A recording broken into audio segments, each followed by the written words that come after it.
9월 4일 오늘 만나 성경 말씀은 열왕기상 1장 38절에서 40절 말씀입니다. 사독 제사장과 나단 예언자와 여호야다의 아들 분하야와 그렛 사람과 블렛 사람이 내려가서 솔로몬을 다윗 왕의 노새에 태워서 기온으로 데리고 갔다. 사독 제사장이 장막에서 기름을 넣은 뿔을 가지고 와서 솔로몬에게 기름을 부었다. 그리고 뿔 나팔을 보니 모든 백성이 솔로몬 왕 만세하고 외쳤다. 모든 백성이 그의 뒤를 따라 올라와 피리를 불면서 일광적으로 기뻐하였는데 그 기뻐하는 소리 때문에 세상이 떠나갈 듯 하였다. 아멘. 오늘 만나로 만나주시는 하나님을 기대합니다. 사극에서 많이 다루어지는 소재는 왕세자 책봉입니다. 왕세자가 앞으로 왕이 될 것이기에 이것은 중요한 문제이지요.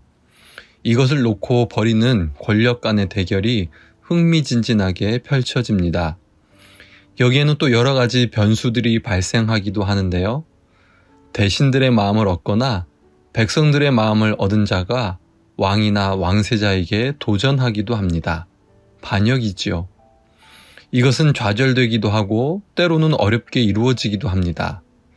이런 과정 속에서 중요하게 여겨지는 것이 정통성입니다. 누가 왕실의 혈통을 가지고 있느냐 하는 점이고요. 또 중요한 것은 누가 왕의 마음을 얻고 있는가 하는 점입니다. 9월에 우리는 열왕기 말씀을 묵상하게 되는데요.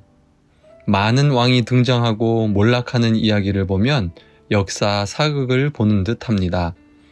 순조롭게 왕위가 이어지기도 하는 반면 반역에 의해서 왕위가 바뀌기도 합니다. 앞에서 이야기했듯이 일반 역사에서 정통성은 왕의 혈통과 왕의 의지입니다. 그러면 성경이 말하는 정통은 무엇일까요? 그것은 하나님의 뜻과 하나님의 때라고 생각합니다. 하나님의 마음이 어디에 있는지를 살피고 깨닫는 것과 하나님께서 원하시는 때를 겸손히 기다리는 것이 중요한 가치입니다. 말씀해 보면 솔로몬과 아도니아 두 사람의 모습이 대조가 되어 보입니다. 솔로몬은 왕으로 세워지기까지 잘 드러나지 않습니다. 오늘 본문에서 왕으로 세워지는 장면에도 솔로몬은 비교적 차분하게 나타납니다. 이에 비해 아도니아는 초반부터 존재감을 드러냈습니다. 1장부터 그는 몇몇 추종자들에 애워싸여 왕이 된 듯 착각하며 행동을 했습니다. 병거를 마련하고 기병과 호위병 50명을 동원하여 거느리고 다녔습니다. 또 요직에 있는 사람들을 초청하여 성대한 잔치를 벌이고 있었습니다. 때를 착각했고 때를 기다리지 못했습니다. 다윗 왕의 마음이 어떤지는 아랑곳하지 않고 하나님의 뜻은 어떤지 상관하지 않고 자신의 마음대로 행동하는 모습을 보입니다. 그러나 결국 다윗 왕은 솔로몬을 왕으로 임명하고 임명식을 진행할 것을 명령하였습니다. 두 사람의 모든 것이 뒤바뀌게 됩니다. 이렇게 하나님의 뜻과 때를 분별하지 못한 아도니아는 급격한 하락을 면치 못합니다. 아도니아의 주변에 있던 자들은 솔로몬의 임명식 소식을 듣고 모두 다 도망치기에 바쁩니다. 아도니아도 이제야 정신을 차리고 자신의 목숨이 위태한 것을 깨닫습니다. 제단 뿔을 잡고 솔로몬에게 자신의 목숨만은 살려줄 것을 구하였습니다. 이 얼마나 어리석고 비참한 모습입니까? 하나님의 뜻을 찾고 때를 기다리는 것의 중요성을 알게 됩니다. 이것은 다윗의 삶에서 찾아볼 수 있는 중요한 가치입니다. 그는 사무엘 선지자로부터 왕으로 기름 부으심을 받습니다. 그러나 오히려 그때부터 사울 왕으로부터 쫓김을 당하며 생명의 위협을 몇 차례나 경험합니다. 어려움 속에서는 하나님의 때를 기다렸습니다. 또한 다윗은 사울 왕을 죽일 수 있는 몇 차례의 기회 속에서도 하나님께서 기름 부으신 자를 죽일 수 없다며 하나님의 뜻을 앞세웁니다. 결국 하나님의 보호와 인도하심 가운데 이스라엘의 왕이 되어 성경에서 중요한 인물로 쓰임받습니다. 오늘 내 삶을 향한 하나님의 뜻은 무엇일까요?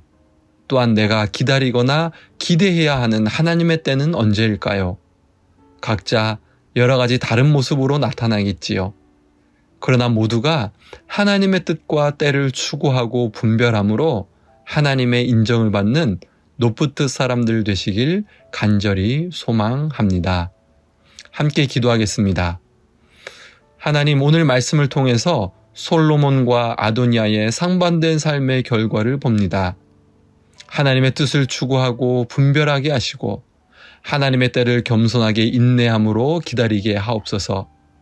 그리하여 하나님께서 높이시고 세우시는 그때 왕같은 제사장으로 쓰임받는 복된 인생 되게 하옵소서. 예수님의 이름으로 기도합니다. 아멘. 두 가지 제목으로 기도하겠습니다. 첫째, 오늘의 말씀으로 기도하겠습니다. 하나님의 뜻을 추구하며 분별하게 하시고 하나님의 때를 겸손하게 인내로 기다리게 하옵소서. 나를 세우신 곳에서 왕같은 제사장, 복의 통로로 살아가게 하옵소서. 둘째, 해외 선교를 위해 기도하겠습니다. 선교사님들에게 하나님의 지혜와 사랑을 부으시사 사역과 섬김 가운데 하나님의 뜻을 알고 하나님의 때를 기다리게 하옵소서. 그리하여 영혼 구원의 열매로 하나님께 영광 돌리게 하옵소서. 이 제목으로 기도하신 후에 개인 기도 하시겠습니다.